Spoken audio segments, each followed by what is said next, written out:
Ya está aquí con nosotros Fernando Estrafase, que es el director ejecutivo de CIPEC. A propósito de, bueno, la mirada de mediano y largo plazo, que en la Argentina bastante escasea. Los dilemas del próximo presidente, ya no quién va a ser, sino finalmente, independientemente de quién va a ser, qué hacer, cuáles son las cosas que van a requerir una mirada bien profunda y no, naturalmente, impregnada solo de la estricta coyuntura.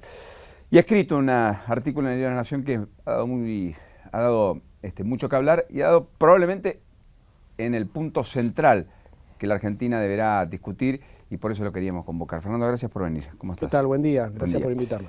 Bueno, vos hablás del dilema del próximo presidente. Y el dilema del próximo presidente lo planteas casi como una mirada entre el mediano y largo plazo y la coyuntura y cómo resolver y sobrevolar los problemas casi habituales de las transiciones, ¿no?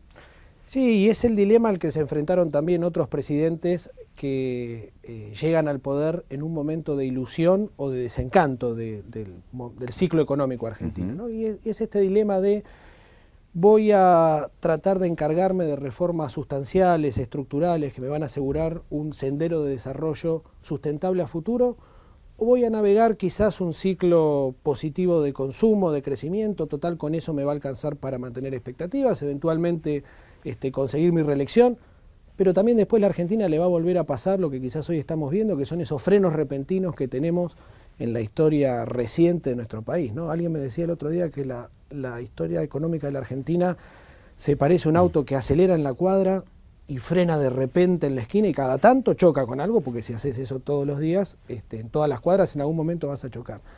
La idea es que tengamos un sendero de desarrollo más progresivo, más estable, como tienen los países que a lo largo de la historia logran desarrollarse, ¿no? O sea, no picos del 10% de crecimiento del PBI, pero tampoco caídas del 10%. Claro, porque eso tiene efectos incluso redistributivos muy malos. Como vos sabés muy bien, cuando la Argentina tiene una crisis o llega a momentos de inflación elevada y demás, los que más sufren son los pobres, siempre.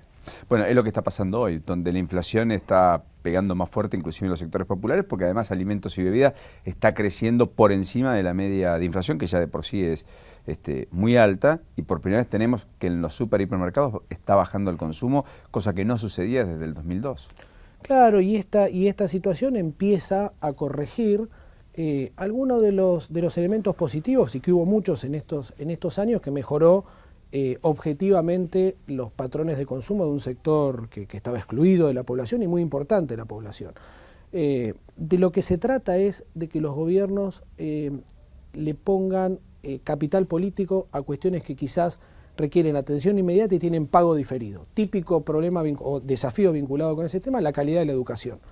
Ningún gobierno que empieza una reforma transformadora de la calidad educativa probablemente la vaya a disfrutar en términos de los logros, pero se necesitan 2 o 3 gobiernos que hagan eso para que la educación finalmente cambie en la Argentina en su calidad y sea un ascensor social como fue en las generaciones que nos precedieron, ¿no? Un poco hablando de la ciudad, sería la diferencia entre la construcción de una red importante troncal de subtes adicional a la que tenemos versus las ciclovías y el metrobús. Claro. Ciclovías y metrobús impregnados de cortoplacismo, con respuestas inmediatas, red troncal de subtes con respuestas mediatas y no necesariamente con cheques que paguen en términos políticos y tributen a los que le inician. Sí, o siguiendo con la metáfora, cuando se le habilita otro carril en autopista, es decir, al principio los mismos autos encuentran más espacio, pero después cuando crecen los autos te quedás igual corto.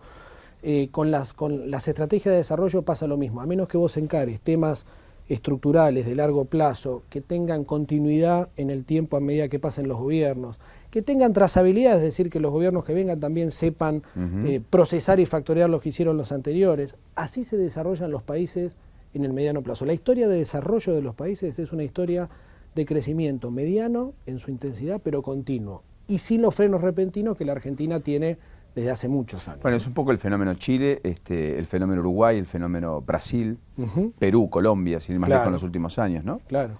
Y ¿ves a la política discutiendo esto, pensando esto? ¿Ves a los dirigentes probables posibles del 2015 planificando un gobierno en los primeros 100 días en donde la luna de miel está, yo diría, el rojo vivo en términos políticos?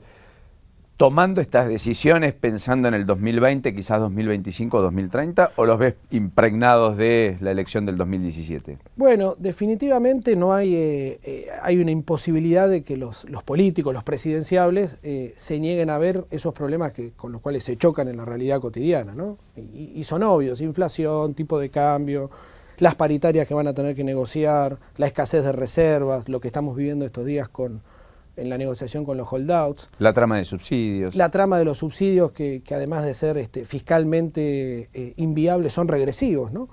Entonces, por supuesto, los políticos deben prestarle atención a eso, porque esos problemas se los van a chocar. Se los van a chocar porque son visibles, porque afectan intereses inmediatos, porque están en la opinión pública.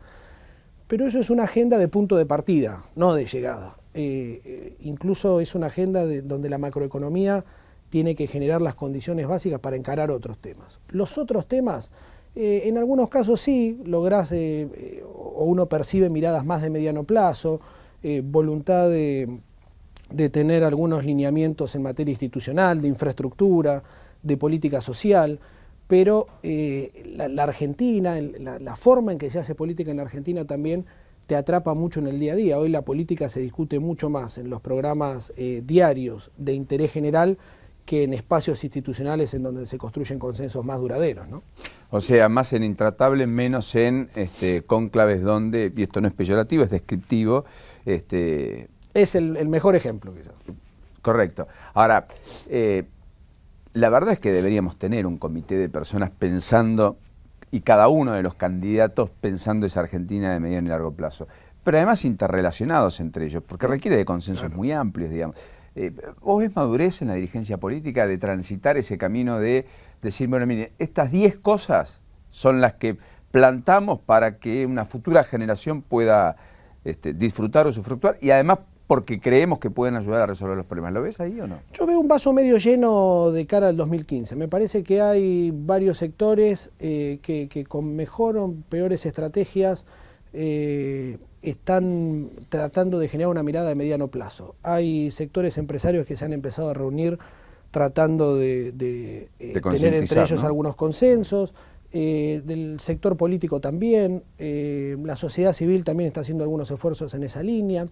Me parece que también opera sobre toda la élite argentina la influencia de quienes nos rodean en la región, ¿no? Cuando vos ves en la región que las élites, porque no solamente son los políticos, ¿no?, las élites económicas, sindicales, políticas, logran generar acuerdos, tener miradas de largo plazo en términos de cómo desarrollarse, empieza a operar lo que se llama un efecto de demostración, ¿no? También de decir, nosotros también deberíamos hacer eso, porque si el día de mañana seguimos teniendo el viento de cola y el escenario internacional favorable que tuvimos, pero quizás no es de tanta intensidad como tuvimos en la década anterior, vamos a necesitar hacer nosotros cosas también para poder desarrollarnos. Y hay temas muy claves en esa línea: educación, lo que está pasando con la primera infancia en la Argentina, temas de infraestructura, típico tema que necesita mirada de horizonte de largo plazo, ¿no? La infraestructura se plantea 30, 40 años.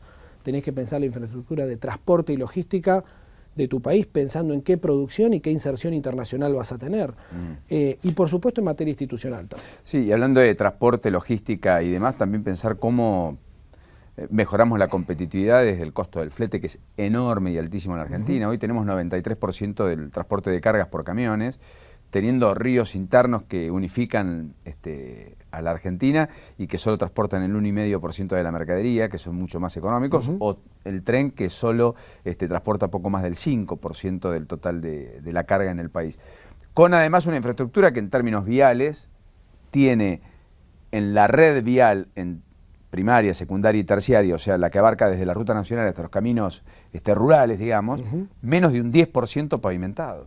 Exactamente, y tenés algunos ejemplos paradigmáticos de cómo el sistema político no ha podido construir bienes públicos de mayor alcance, mientras que se inauguraron cientos, yo te diría miles, de rotondas en miles de municipios de todo el país, a lo largo de estos 10 años, y con este nivel alto de inversión pública que hubo en materia de infraestructura, no pudimos nunca cerrar el Belgrano Cargas, por ejemplo, que es, como sabés, paradigmático para todo un sector de la producción argentina, que además federalizaría, muchísimo la provisión de esa infraestructura, ¿no? Por eso también es un error a veces, como está pasando en los últimos meses, centrar todas las expectativas en materia de desarrollo y de generación de infraestructura para lo que vaya a pasar con Vaca Muerta. La Argentina, además de Vaca Muerta, que es una gran oportunidad y hay que aprovecharla, tiene toda otra producción que todavía requiere mucha mejor y mayor logística, pensando en la inserción internacional del país, ¿no? Y en la viabilidad de esas economías regionales. Que de lo contrario son inviables, pues en muchos de los casos, tristemente ya el tiempo lo ha demostrado, y el tendal que queda luego cuesta mucho recomponerle desde el tejido social. Claro, porque la viabilidad, como vos decís, de muchas de esas economías no pasa tanto por cuestiones de precio internacional, que están dados y son un factor. Y que uno no puede modificar, digamos. Exactamente, sino por las condiciones de competitividad interna que uno logra dados esos precios. Hoy la logística en el mundo de la producción y sobre todo la producción de alimentos, como pasa con muchas de estas economías regionales, es clave, central, es de las primeras preocupaciones que tienen los gobiernos que arman estrategias de desarrollo. Si hablases con el próximo presidente, digamos, te convoca. Bueno, Fernando, venga, usted escribió los dilemas, ¿qué le diría centralmente a un presidente? Yo lo primero que le diría, y no por intuición mía, sino porque es lo que hicieron otros gobiernos a los cuales les fue bien también, es que tenga claro un marco de prioridades presidenciales. Un presidente hace muchas cosas y seguro va a tener su día muy ocupado, él y su gabinete. Pero no todas son estrictamente relevantes en términos de diseño de una estrategia de desarrollo y la sustentabilidad de esa estrategia de desarrollo. Los presidentes dejan 2 o 3 brochazos de legado, son reconocidos por no más de 2 o 3 cosas. Fíjate Obama con la reforma de salud, inmigración, probablemente lo que hizo o no hizo con las guerras en las que estaba metido Estados Unidos. Entonces, primero que tenga un marco de prioridades presidenciales, que ese marco de prioridades presidenciales elija 2 o 3 que tengan legado sustentable hacia futuro, que sean intergeneracionales en términos de aquello a lo cual contribuyen. Por ejemplo, trabajar para mejorar la calidad educativa de este país o los niveles de infraestructura. Segundo, que alinee, dado esas prioridades presidenciales, su gabinete, su acción política, su interlocución política con el Congreso, con los actores de la economía, en función de esas prioridades presidenciales y que permanentemente enuncie ante la sociedad cómo vamos como país en esas prioridades. También se van a tener que encargar de la macroeconomía, porque sin eso no va a ser posible, pero no centremos la agenda del país y el poder presidencial en tener que navegar día a día los vaivenes de la macroeconomía, porque eso son condiciones necesarias pero no suficientes para una estrategia de desarrollo. O sea, impregnados del cortoplacismo, digamos, arreglar el INDEC es un tema, pero no es un legado presidencial. Claro. Digamos, combatir la inflación es importante, pero probablemente no trascienda su gestión solo por eso. Va a trascender por estas cosas que vos decís. Ahora, en términos educativos, por ejemplo, vos tenés que hacer una obra de infraestructura descomunal para poder contener en las escuelas, particularmente en las escuelas públicas, a estos chiquitos de 3, 4 y 5 años que, según la Constitución, deben estar escolarizados, pero no lo están, digamos. ¿Vos creés que hay allí plafón para un fuerte respaldo de inversión pública nacional para que en las provincias se desarrollen programas que tiendan a tener estos niveles de inserción de los más chiquitos, mejorando la calidad educativa posterior y como te muestran las pruebas internacionales en 2 o 3 años de gestión? Este tema que vos señalás de los chicos de 0 a 4 años, lo que se llama la primera infancia, es dramático de cara al futuro de la Argentina. Hoy hay un 30% de los chicos de esa edad que no tienen condiciones de salud, de nutrición, de estimulación, que les garantice después llegar en buenas condiciones al proceso de aprendizaje más formal de la escuela. Van a ser futuros trabajadores informales de baja calificación si no logran eso. Vos sabés que se habla que la Argentina tiene efectivamente un bono demográfico, que es esa situación en la cual son muchos los que están trabajando y todavía pocos los que están demandando una jubilación. En el futuro eso se va a ir emparejando. Si los que ingresan al mercado de trabajo, que son estos chiquitos de 0 a 4 años, no adquieren las características para tener trabajos de calidad, formales y demás, lo que hoy es un beneficio como bono demográfico, el día de mañana se va a invertir y va a ser un gran desafío. Y personas como vos y como yo, o nuestros hijos, más específicamente, van a ver muy comprometidas su posibilidad de jubilación. En la Argentina hubo una inversión objetiva, en mayor presupuesto para educación en los últimos años. Quizás haga falta un poco más, y de hecho hay algo en discusión de cuánto fue por justamente lo del INDEC que señalaba antes. Si es el 6% del Producto Bruto o si no es el 6%, digamos. Exactamente. Pero digamos que creció objetivamente. Ahora, esa inversión estuvo atrapada en un solo eje de discusión que desgraciadamente hoy atrapa a gobiernos y a sindicatos, que es el presupuesto educativo y sobre todo el salario docente, que mejoró objetivamente y estaba bien que mejore. Ahora también es hora de empezar a mejorar la infraestructura pedagógica, las capacidades de aprendizaje de los propios docentes, tenemos que lograr motivar mejor, la infraestructura tecnológica. En el mundo hoy el pizarrón es parte del aula, pero es una parte minoritaria en términos de lo que se usa. Y no solo hace falta, y que también se hizo, entregar una computadora por niño. Hace falta capacitar a los docentes, hace falta desarrollar materiales pedagógicos que tengan incorporado más tecnología. Y por supuesto hace falta también, lo que vos señalabas al principio, poder extender la red de recepción y cuidado de centros de primera infancia, que en algunos lugares como la Ciudad de Buenos Aires lo están intentando, en otras provincias están avanzando, pero todavía estamos muy lejos de cubrir a ese 30%. O sea, ¿vos crees que falta una discusión cualitativa en términos educativos y además de una discusión cualitativa en términos educativos, también para qué las cosas? Es decir, ¿para qué la computadora? ¿Qué hacemos con eso dentro del colegio? ¿No?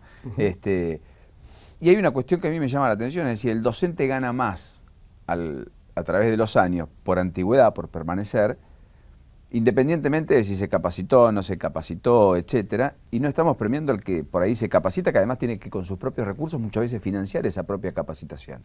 Y me parece que ahí hay una discusión, una especie, entre comillas, de batalla a dar en las discusiones paritarias, donde no solo con los gremios se discuta salario, sino también calidad bien entendida, y hábitat y condiciones de trabajo, ¿no? Mira, la calidad educativa es un concepto y un objetivo que ya no es más ni de derecha ni de izquierda. Vos tenés países como Chile, con gobiernos de distintos signos políticos que la encararon, y tenés países como Ecuador también, bajo la presidencia de Correa, que también lo encararon, o en México con el PRI y Peña Nieto. La formación docente hoy es un tema clave para mejorar la calidad educativa en la Argentina. Hoy tenés 1.300 institutos de formación docente repartidos por todo el país. En algunos casos se parecen en su gestación, ¿viste?, a los registros automotores en la relación del sistema político. Hay que consolidar esos institutos, ponerle mejores estándares de calidad, probablemente avanzar hacia tener un examen al final del proceso de formación, y sobre todo hay que invertir una dinámica que hoy es muy perniciosa, que es el problema de la selección inversa, que es la dinámica por la cual los mejores docentes terminan llegando a los lugares donde menos los necesitan en términos de su nivel de docencia. ¿Qué pasa con los médicos muchas veces también? El mismo problema, exactamente. Tenemos que lograr un sistema de distribución e incentivos para esos docentes que haga que los más capacitados, los más comprometidos con una carrera a largo plazo y con una estabilidad en el cargo, otro tema importantísimo, vayan a los lugares donde más lo necesitan, ¿no? Hablaste de la estabilidad del cargo. ¿Vos crees que hay que discutir el empleo público y la estabilidad del empleado público tal cual fue concebida?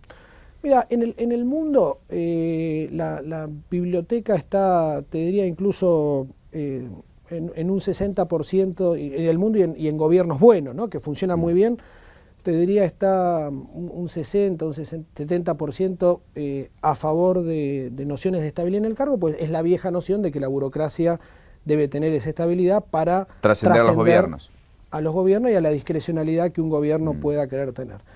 Eso no significa que el empleado público, sobre todo el del nivel gerencial y demás, no esté sujeto a altos estándares de rendimiento, a expectativas bien estipuladas respecto de qué se espera de él o de ella en términos de rendimiento, que tenga que permanentemente validar sus conocimientos en instituciones educativas externas, es decir, que no sea todo autorreferido dentro del Estado, que tenga que rotar dentro del propio Estado para también innovar en términos de la exposición a los problemas que tiene.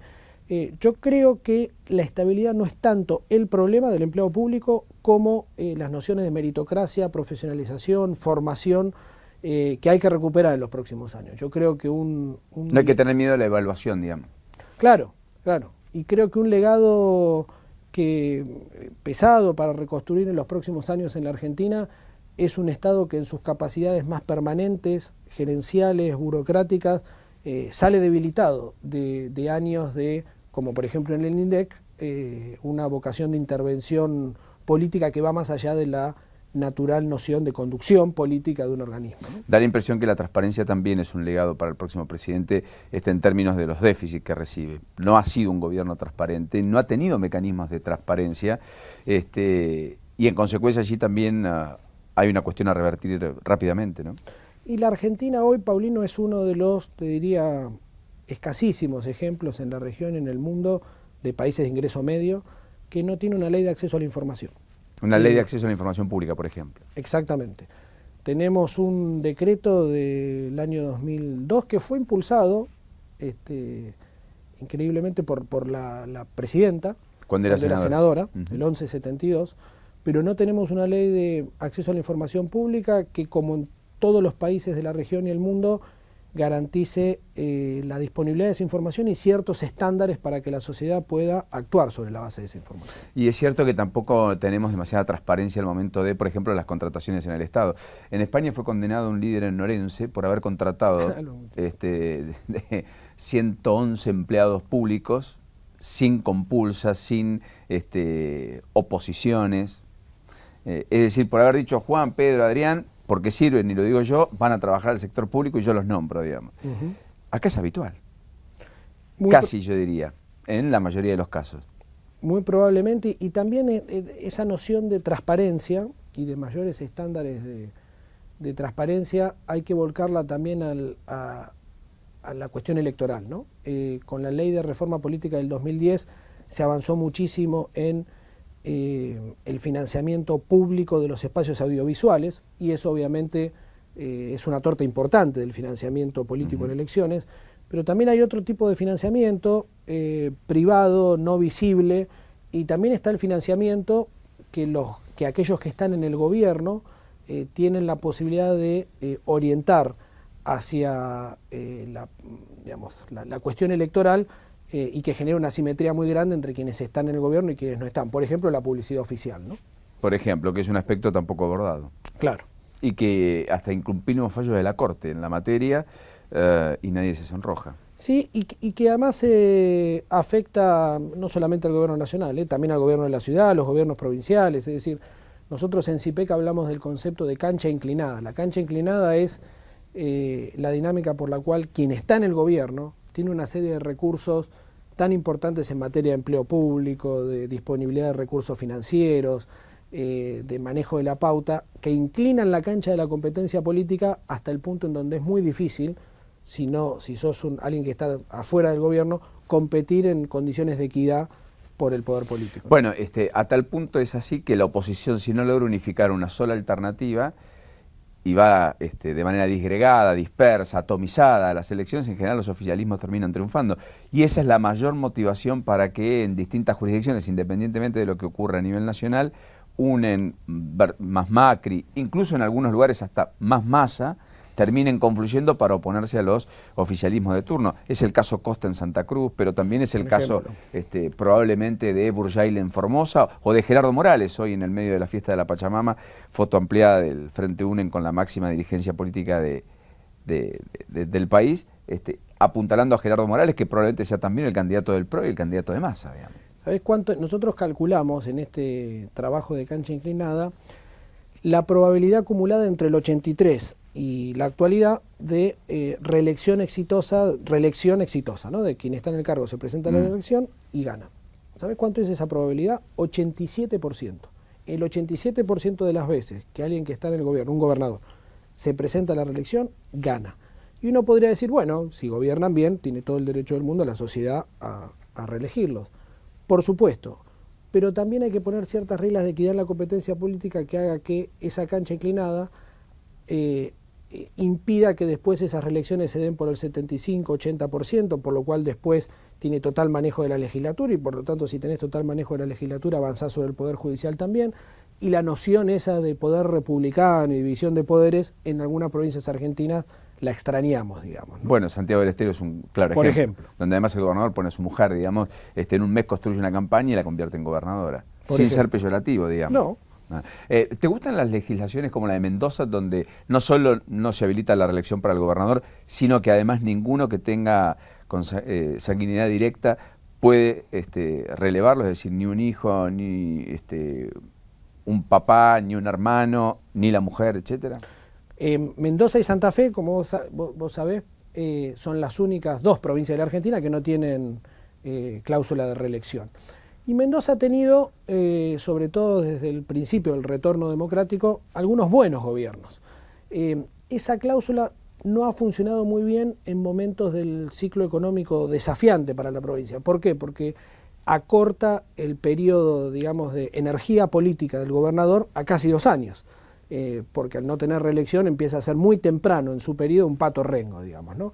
En ciencia política y en ingeniería constitucional no hay diseños perfectos y obviamente también dependen del contexto.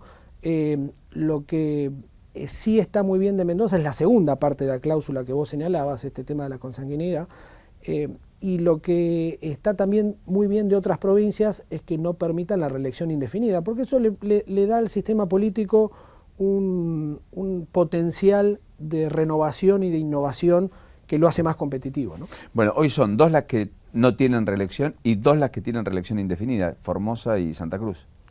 ¿O Sí. hay alguna más que se me escape? Estoy pensando si Tucumán, pero probablemente Tucumán no. vos sabés mejor que yo. Tucumán me parece que no, que tiene 2 mandatos y por eso la discusión, el PRO se va con Amaya, el intendente Tenés de la Ciudad razón, Capital, tenés y razón. la idea es si Beatriz Rosquet será candidata o no, digamos. Tenés Dilema razón. político mayúsculo, también para el oficialismo allí en términos de perspectiva.